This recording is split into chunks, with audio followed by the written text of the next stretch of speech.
One day, the New York police arrested 5 criminals for hijacking a truck loaded with weapons.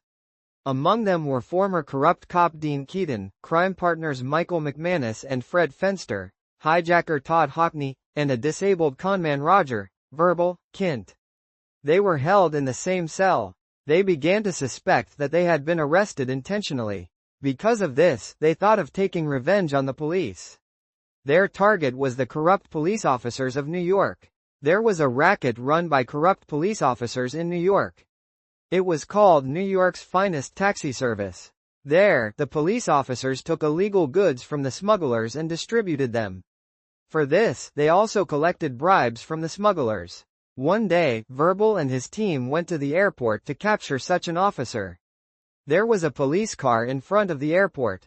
They waited there, expecting someone to come. After a while, someone came and got into the police car. He was a smuggler. The police car left. Verbal and his team also started following them. In the meantime, the smuggler also bribed the police officer. After chasing the police car for a while, they managed to stop them at a certain place.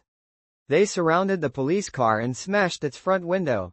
They threatened the police officers and stole the money and crystal they had. They fled from there by setting the police car on fire. However, no lives were lost, and the police officers and the smuggler were arrested. After the police robbery, they thought it was dangerous to be in New York, so they went to Los Angeles. There they met a man named Redfoot, led by McManus. He gave them a task. It was to steal a briefcase from a jeweler named Saul in Texas. They could not do this without losing any lives, as they had thought. Due to the situation, they had to kill Saul and his 2 guards. After the theft, when they opened the briefcase, they saw that it was not money but drugs. They wondered if they had been misled or trapped. Later, they met with Redfoot and told him about this. There, he said that a lawyer had given him this task. Redfoot also said that he was looking forward to meeting Verbal and the group. As Redfoot had said, the lawyer met them. He was a man named Kobayashi and said that he worked under a man named Kaiser Soze. Everyone who heard this was flabbergasted. But Verbal could not imagine anything. He knew nothing about Kaiser Soze. Kaiser Soze was a mythical ghost in the underworld. No one had seen him. And everyone knew that he was a very cruel person. Kobayashi said that Kaiser had assigned them a certain task. He said that it was his order and that anyone who failed to fulfill this responsibility would be killed. Kobayashi also reminded the 5 of them of several past incidents, all of which he said had a connection to Kaiser. Therefore, he said that avoiding this mission was not very wise. Fenster, who did not know any of this, inherited death. According to Kobayashi, their mission was between life and death. Kobayashi said that the remaining person or persons at the end of the operation will also receive a large sum of money, up to $91 million. The operation was to stop a drug trade taking place in the port of San Pedro. It was between 2 Argentine and Hungarian gangs. They were enemies of the Kaiser. The relevant day arrived and Verbal and his team went to the port. They began to spy. McManus was on a roof with a sniper rifle. Keaton was headed to the boat. There was a group of people on the pier near the boat. Keaton went up to them and tried to have a friendly conversation with them. At the same time, an explosion occurred in the hull of the boat. It was a bomb planted by Hockney. Taking advantage of this, Keaton and McManus shot at the people on the pier. Then, with the help of McManus' sniper, Keaton entered the boat. Meanwhile, a small van was parked just outside the boat. There was a man to guard the vehicle. Hockney approached the vehicle. He shot the man standing next to the vehicle and opened the back door. There were several small wooden boxes inside, and inside there was money. But someone behind him shot and killed him. Verbal watched all this from a distance. This was because Keaton had asked Verbal to stay away for his own safety. Meanwhile, Keaton and McManus entered the boat and shot everyone on board, searching for the drugs Kobayashi had said were earlier. But there were no drugs. In addition to all this, there was one other special person on the boat. He was safely hiding in a cabin on the boat. In fact, he was a Hungarian who had seen the Kaiser. The Hungarians protected him, hoping to use him against the Kaiser. But a certain person came to the room he was in and shot him dead. Verbal approached the boat. Keaton signaled for him to go to the van with the money. He went there and saw the dead Hockney.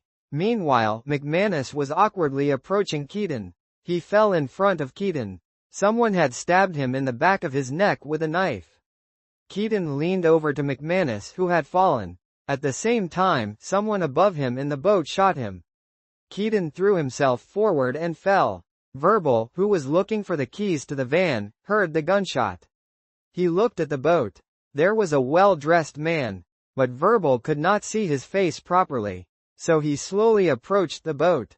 The mysterious man in the boat came to Keaton and shot him again while Verbal was watching. He then set the boat on fire and fled from there. At the end of the operation, only Verbal was left. After this incident, Verbal was arrested. He was questioned by Agent Dave Coogan. There, he told everyone on his team everything from the first time they met. He also said that the ulterior motive of their last mission was to kill the person who had seen Kaiser. He also convinced to Agent Coogan that Keaton was the mastermind behind all this. Since Verbal was a weak and disabled person, he would not be harmful and he was willing to testify, so he received an immunity from the law. After the confession, Verbal left the police station. But in addition to Verbal, another person survived the incident at the port. He was a Hungarian. He was hospitalized with severe burns. He was under FBI protection. He had told FBI agents something about Kaiser. Later, based on his descriptions, they were able to draw a picture of Kaiser's face.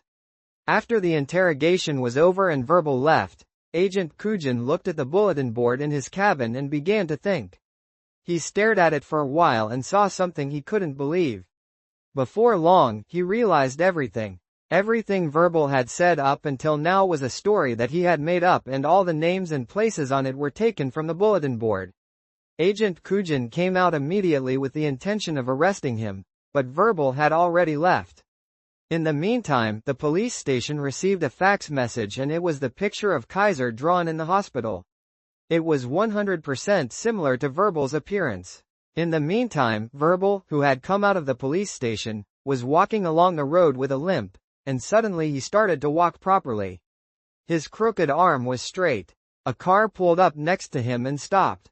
He lit a cigarette and got in the car. The driver was Kobayashi. Agent Coogan, who had arrived with the intention of capturing Verbal, looked around hopelessly, searching for him. But unfortunately, Verbal, or Kaiser, had already left.